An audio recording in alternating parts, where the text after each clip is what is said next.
heard it's gonna be this year. It's gonna be this year. It's sooner than what everyone thinks. Okay. So, ang ginagawa mo right now lahat is hosting. Mm-hmm. Wala nang venture to, ayaw nang balikan yung acting era mo? Parang baliktad. Ayaw ako balikan ng acting. Okay, okay. After what happened, I guess. Okay. Eh yung Giger Boys era mo, ayaw mo na rin balikan. I think slowly. Grabe yung mga tawa ng mga nandito Oo sa nga eh. Na-hurt ako. Nakaka-insulto. Na-hurt ako. That's going to be the Namimiss mo ba? Can you sample ka na? Ha? Sigurado ka ba? May mga dance moves ka pa ba? Buhay pa ba dyan? I think pareho tayo ng dance moves. Ganun na lang, no? Ganun. Ganun na lang. Ang tawag dyan ay uga-uga. Hindi na siya moves talaga. But slowly, I think ASAP, during one of the tapings na ginawa namin for ASAP, natuwa sila dun sa isang production number. And then they want me to go to, to have rehearsals every now and then. So babalik ka nga sa era na yun. But not so much. Not so Hindi much. yung mga pakanto boys style ng sayawan. Okay, gets. And I have to thank Emilio for that one. Thank you so much, Emilio. Siya may pakana? Siya yung dahilan kung bakit nakita nila, magaling si Robbie I love you, Emilio. May ganun na. Before I ask the questions here from our friends of the press, meron ka bang feeling ngayon na parang, I see that like Emilio, diba? Parang we have more young hosts coming in. Do you feel like being the kuya now? Nasa ganun ka na bang stage?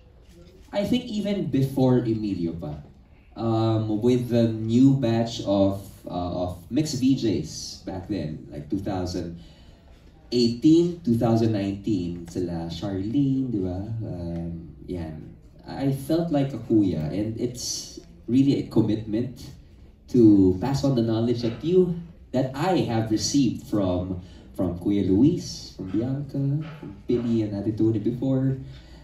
I had that certain drive there to tell them na, guys, ganito yung kung paano gawin yung mga shows sa ABS-CBN. So, if you want, I can teach you.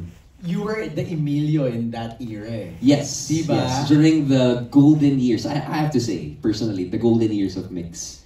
Yung time nila, Iya, Nikki, Luis, Karel, Hart, yan. That was the time na pumasok ako, and then I was just hungry to learn. Right. Para ka lang sponge, absorb ka na absorb. Na, ma-share ko lang po kasi Robbie and I, we've been talking a lot about, his hosting and all the projects that he's been getting with ABS-CBN. And the reason why I asked na he's being the kuya already, because I feel like he is already there. Kasi nagkaroon na rin po talaga ng time na parang he's getting a lot of flack and bash about, getting all these hosting projects. But in reality, si Robbie na po kasi talaga yung nandoon. I remember that discussion. Diba? It was just in the hallway. Parang sinasabi ko kay Robbie na people need to realize that Robbie is no longer the young host na nagsisimula dati. Na parang he's now one of the reliable and most bankable hosts that we have. Thank you. Oo. Kasi nag-graduate na rin sina Billy, sina Luis, they're on a different level already. So parang, kasi nabasa ko rin yun yung online eh. Yeah. And, Robbie and I would talk about that. But I always tell him na, not naman be bothered by it, but, you're in that state already talaga. Yeah, the launching pad of that conversation was that barrage of comments online.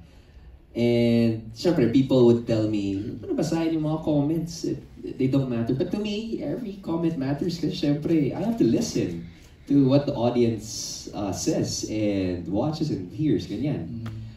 So, a series of comments like, saan na naman? Bakit ko na naman? Wala na bang iba?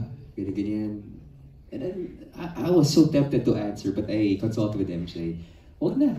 Kasi, baka meron nga, pero hindi pa handa. Or, baka ayaw. Right. So, sinong kukuha? Saka darating yung time that Robbie would elevate na rin. On a different league, on a different level. Pero sana wag muna. Kasi nakakuha ko lang ng loan. Yun lang. Kaya, blessing pala tong contract signing natin. Super. Thank you, ABS-CBN. Okay, eto na. Basahin na natin yung mga questions for you, Robbie. Okay. Una from Hannah Malorca of Inquire.net. Hannah is here. Asa si Hannah? Okay. From Miss Earth to other hosting gigs, I noticed na you've always been consistently loyal with the projects you've been taking on. Gaano ka-importante ang loyalty in your line of work? Not just in my line of work, also personal. Especially when I got married. You know, loyalty is one of the top things that I value. And to me, all the more reason that you become loyal because you believe in the values of what you're part of. I'm a big fan of Miss Philippines Earth kasi it's a beauty with a purpose, di ba? And to stay with ABS-CBN is one thing, but to believe in its core and its commitment to be in the service of the Filipinos is another. When we tape shows here, when we deliver spiels, when we do events, it's not really for the pink slip or for the glory, but for elevating the standards for the Filipino people, and that's how I see things. And sana yung passion na to is especially with after everything that ABS-CBN has gone through, especially after the shutdown and the pandemic. I hope and I feel like most of the people who stayed, ganun yung gigil, ganun yung grit, na maibalik yung ABS-CBN where it's supposed to be. Alright. I'm curious lang, so you've been hosting a lot of shows here.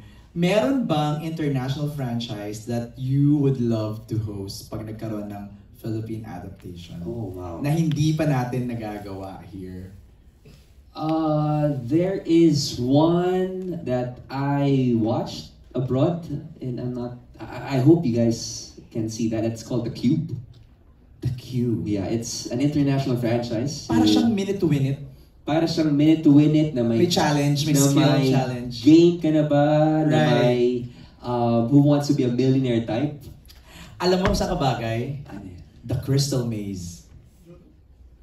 Oh my God, ang tanda. Walang nakaalam. Hindi nyo alam yung The Crystal Maze. What is the Crystal Maze? So there are 4 areas in the maze. The Aztec, the futuristic, the medieval, and then the industrial era. Okay. Tapos there are 6 contenders looking for crystals. The more crystals they have, the more time they have in the big dome to collect gold and silver. Can you produce it? I don't know. Oh my God, natanda ko na nasabi ko yung Crystal Maze. Crystal Maze. Oh my God, I'm so Tingnan sorry. namin sa Wikipedia yan. Oh my God. Anyway, moving on. From Juno of Rappler, Juno is here. Hi Juno, say hi to Robbie. You have been hosting BBB for many years. What new challenges have you encountered and eventually overcome in the past seasons where fandom culture for the housemates is at its peak?